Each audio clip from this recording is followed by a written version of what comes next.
네, 안녕하십니까. 김용태 최고위원입니다. 네, 안녕하세요. 선대위 발족 준비는 다 마치셨습니까? 예, 오늘 오후부터 이제 발족이 본격적으로 시작되니까요. 잘 네. 지켜봐 주시면 기대에 부응할 수 있도록 하겠습니다. 알겠습니다. 요 얘기는 좀 이따 좀 여쭤보도록 하고요. 일단 이준석 대표의 자명부터 좀 여쭤봐야 될 것 같은데, 처음부터 끝까지 함께 하셨던 거죠? 최고위원께서. 예, 지난주 월요일 밤부터 함께 보냈으니까 대략 한 5박 6일 정도 같이 보낸 것 같습니다. 예. 알겠습니다. 이 5박 6일의 과정을 여기서 다 여쭤볼 수는 없고, 예, 예. 가장 이제 어떤 결정적인 전환점을 어떤 것으로 그러니까 꼽을 수 있을까요? 최고위원께서 보신다면. 전환점이라고 하면 어떤 회동 말씀이실까요? 역시 울산 회동이 가장 결정적인 전환점이었다고 봐야 되겠죠. 근데 예, 그렇습니다. 제가 여쭤보는 건 울산 회동이 언제 최종 결정이 됐던 거였어요? 울산 회동의 결정은 아마 제 기억상은 목요일 저녁이었었던 것 같습니다. 그러니까 저희는 후보님께서 저 제주도로 모시겠다는 기사를 저희가 언론을 보고 알았고 저희한테 직접적인 연락이나 이런 것은 없었습니다. 네. 다만 저희는 목요일 날 저녁에 이제 금요일 날 다음 날 대표께서 울산 시당에 비공개 일정을 가겠다고 이전부터 약속하신 행사가 있었고 네. 거기를 반드시 가야만 하는 상황에서 후보님께서 제주도로 오시게 되면 이런 상황을 인지하지 못하시고 저희가 피하는 느낌을 드릴 것 같아서 제가 원내대표님께 말씀드렸고 마침 또 울산을 가는 일정에 원내대표님을 만나 뵙기로 하는 과정에서 원내대표님께서 이 과정을 좀 중재자 역할을 많이 해주셨던 것 같습니다. 그래요. 목요일 날 밤에 그러니까 울산 회동이 결정이 됐다. 그러니까 이게 울산 회동은 엄밀히 말하면 금요일 날 점심 정도에 결정된 것 같습니다. 근데 목요일 말씀을 왜 하셨던 거예요, 그러면? 목요일 날 이제 저희 목요일 날 제주도에 있었고 금요일 날 제주도에서 울산을 가는 일정에서 네. 저희는 울산을 가야 하니까 원내대표님도 만나고 제 비공개 일정도 있으니까 이제 그때까지만 해도 목요일 저녁까지만 해도 후보님을 울산에서 만날지 여부는 결정되지 않았던 것이죠. 그래요. 금요일 점심 때 결정됐다. 예. 그러면 그 전 단계에서 계속 윤석열 후보 쪽하고는 소통은 계속 됐었던 겁니까? 후보님 측과는 별도의 연락을 주고받지는 않았습니다. 그래요? 또 근데 어떤 언론 보도로 보면 그 과정에서도 계속 연락은 주고받았다는 식으로 그러니까 보도 나온 게 있던데 그럼 그건 좀 잘못된 보도고요. 연락을 대표의 전화는 꺼져 있었고요. 네. 저랑 김철구 정무실장의 휴대폰을 통해서 연락을 다른 분들하고 했지만 후보님의 어떤 그 말씀하시는 어떤 그런 분들과는 직접적인 소통을 하진 않았습니다. 제가 왜 이걸 여쭤봤냐면 일각에서는 또 일부 보도도 그런 게 나온 게 있던데 어떤 식으로 좀 해석하는 게 있냐면 이게 사전에 시나리오가 있고 그러니까 속칭 짜고 쳤던 거 아니냐 이런 식의 또 분석이 따라붙는 게 있어서 한번 좀 확인차 여쭤봤던 건데 그런 건 아닌 거고요. 전혀 아닙니다. 저희도 이 비공개 일정이 며칠 더 갈지 몰랐습니다. 금요일 오전까지만 해도. 금요일 날 그 저녁에 후보님과 대표님께서 극적으로 잘 만나셔서 좋은 결과 이끌으셔서 이 일정이 끝난 것이지 저희 그때까지만 해도 같이 이제 비공개 일정 함께 하던 분들은 이게 며칠 더 갈지 모르겠다. 막 이렇게 얘기를 하셨습니다. 그러면 금요일 날 점심 때 울산 회동이 결정이 되고 또 저녁에 이제 직접 그러니까 만나기 직전까지만 하더라도 이 자리에서 뭔가가 좀 타결이 된다라는 보장은 없었다 이런 말씀이시네요. 그러면? 예, 맞습니다. 왜냐하면 그 비공개 일정 이후에 후보님과 대표님께서 진작에 만남을 이루어져야 된다고 생각을 하고 있었는데 네. 실제 만나셔서 어떠한 이야기를 하시고 또 어떤 결과가 도출될지에 대한 예측은 좀 쉽지 않았습니다. 그럼 이 울산 회동 후에 혹시 우리 최고위원님께서 이준석 대표하고 좀 따로 이야기는 좀 나눠보셨어요? 그 회동 결과에 대해서 만족하는지 이제 또 그러니까 공개 안 된 비하인드가 있는 건지 혹시 이런 얘기 좀 들으신 게 있습니까? 회동 이후에 저랑 대표랑 따로 직접적인 얘기는 하지 않았습니다. 왜냐하면 후보님하고 대표님은 부산 일정을 가셨고, 네, 맞아요. 저는 회동 그 이후에 모든 결과 다 좋게 나와서 저는 서울로 먼저 올라왔었기 때문에 그 점은 제가 인지하지 못하고 있습니다. 그런데 저 하나만 그러면 좀 뽑아서 여쭤볼게요. 이른바 윤핵관 있지 않습니까? 윤핵관에 대해서 이제 계속 자명을 할 때 이제 제주도에서인가요? 이준석 대표 같은 아주 명백히 인사 조치를 요구를 했었는데. 근데 울산 회동 뒤에는 그냥 엄중 경고하는 것으로 가름하겠다는 취지로 또 이야기를 하는데 이건 좀 후퇴 아닙니까? 이렇게 놓고 본다면 입장이? 그 부분은 좀 이렇게 생각하시면 될 것 같아요. 네. 울산 회동에서 말씀드린 것처럼 앞으로 대선에 관한 중요 사항은 후보님, 대표님, 원내대표님께서 긴밀히 공유하고 소통을 강화하기로 하셨으니까 여기에 답이 있다고 생각하면 될 것 같고요. 또 중요한 것이 당무선권에 대한 해석이 있었거든요. 네네네. 이게 당무선권이라는 것이 민주당에는 없는 규정인데요. 저희 당 당원 74조인가요? 아마 74조일 겁니다. 거기 보면 후보는 선거 업무의 효율적인 추진을 위해서 필요한 범위 내라는 그런 필요한 범위 내에서 당무선만에 우선한다라는 당무선권이 있죠. 근데 여기서 항상 필요한 범위 내가 해석이 항상 애매했습니다. 근데 이번 울산 회동에서는 필요한 범위 내라는 것을 좀 정리했죠. 그래서 후보께서는 필요한 사무에 대해서 당대표 요청하고 당대표는 후보자의 의사를 존중하여 따르는 것으로 이제 당무우선권 해석을 의견을 같이 했습니다. 알겠습니다. 하나만 더 여쭤볼게요. 그 이준석 대표가 그 자맹 과정에서 혹시 김종인 전 비대위원장하고는 좀 연락을 주고받은 적이 있었습니까? 김종인 위원장하고 따로 뭐 직접적으로 연락하신 것은 없는 것으로 제가 알고 있습니다. 제가 왜 이 질문을 드리는지 혹시 보도를 접하셨는지 모르겠지만 김종인 전 위원장이 목요일로 제가 기억을 하는데 목요일 날 저녁에 한 방송에 출연하기로 약속까지 했다가 1시간 전에 이제 취소 통보를 해가지고 그 해당 방송사에서 입장을 낸 적도 있는데 혹시 이게 그러면 그 일종의 어떤 기류가 이제 그 기류를 읽고 내지 소통을 하면서 이게 조율이 됐든지가 좀 궁금해서 여쭤보는 거거든요. 김종인 위원장과의 저희가 이제 비공개 일정을 지난 일주일 동안 하면서 김종인 위원장과의 직접적인 어떤 연락을 하지는 않았습니다. 근데 그 과정은 저도 정확히는 잘 모르겠습니다. 그러면 이준석 대표는 물론이고 지금 함께했던 우리 최고위원님이나 김철근 정무실장도 김종인 위원장이나 그러니까 옆에 계신 분들하고도 일체 연락을 주고받은 적이 없다는 말씀이십니까? 정무실장을 통해서는 잘 모르겠는데 저를 통해서는 연락을 하고 하지는 않았습니다. 이준석 대표 핸드폰은 계속 꺼져 있었던 게 확실하고요. 예, 계속 꺼져 있었습니다. 알겠습니다. 요거를 좀 어떻게 봐야 되는지 모르고 요거 하나 좀 인용해서 질문을 드릴게요. 강용석 변호사 아시죠? 네.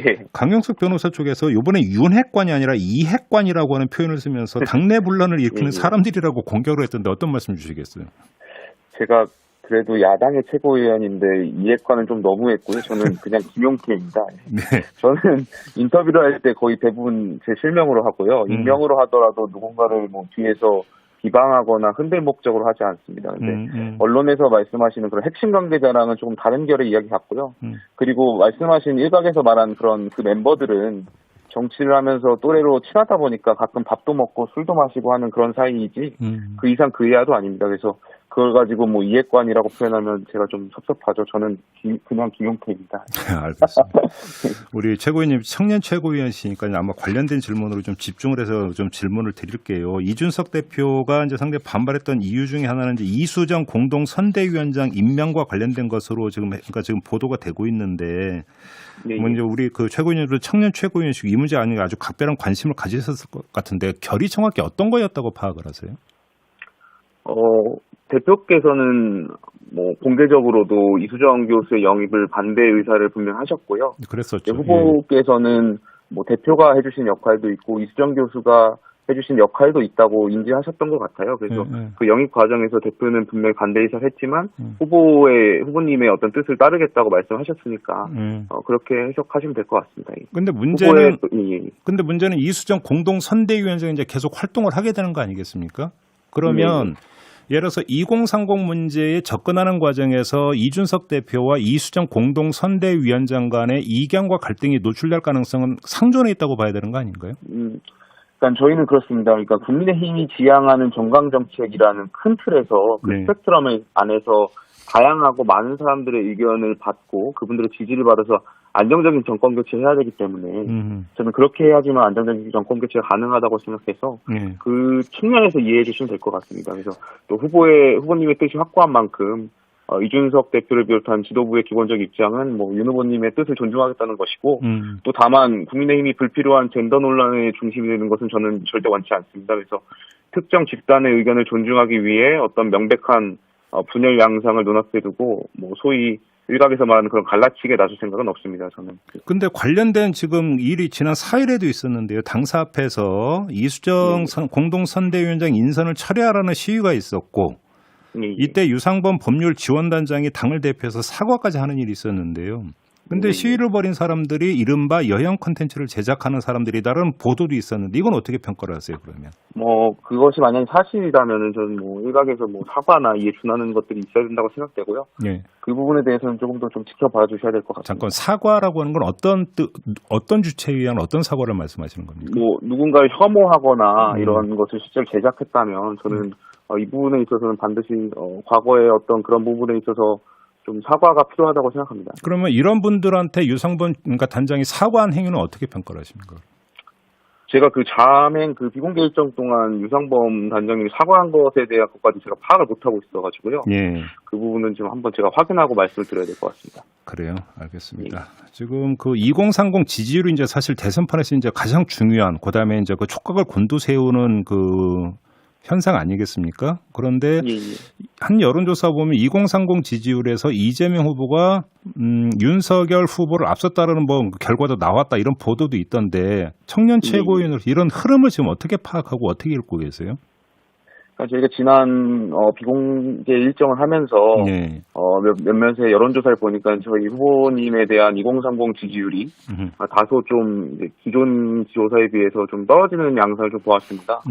이 부분에 대해서는 좀 진지하고 좀 심각하게 받아들여야 될 것 같고요. 네. 저는 다만 이렇게 해석합니다. 저희 2030 세대가 정말 분노했던 것은 이 그동안의 어떤 불공정에 대한 것이거든요.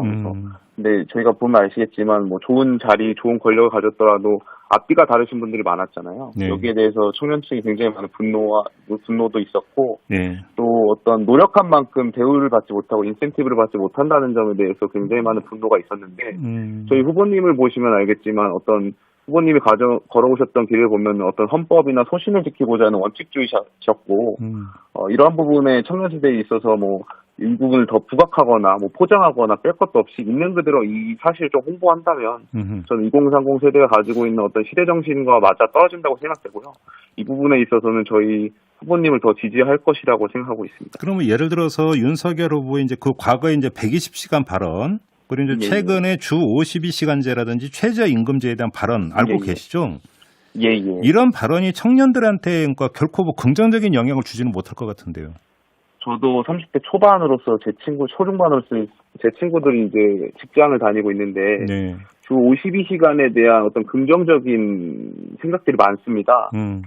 다만 저희 후보님께서 주 52시간제를 무조건적으로 없애겠다는 것이 아니라 그걸 표현하는 과정에서 좀 말이 잘못 전달된 것 같은데요. 네. 후보님께서도 주 52시간이 가지고 있는 선한 의도를 인지하고 계시고 다만 현장의 목소리를 반영하다 보니 모든 업종에 대해서 획일적으로 주 52시간을 적용하는 것은 문제가 있을 수도 있다라고 말씀하신 거고 다만 이것을 3개월이나 6개월이나 탄력적으로 운영하고 총량에 있어서는 비슷하게 하는 것이 이 발언의 의도였으니까요. 그것은 이게 말하는 과정에서 좀 잘못 전달된 것 같습니다. 근데 문제는 이제 그게 오해다라 언론 보도가 오해다 이런 어떤 그 해명 내지 어떤 그 항변이 있었던 것도 저도 알고 있는데요. 근데 문제는 발언을 하고 이거에 대해서 보도를 하면 다시 오해다라고 하는 것이 반복이 되고 있고 이런 반복적 현상이 결코 그 표심에는 좋게 영향을 미치지는 않을 거 아닙니까? 그런 게.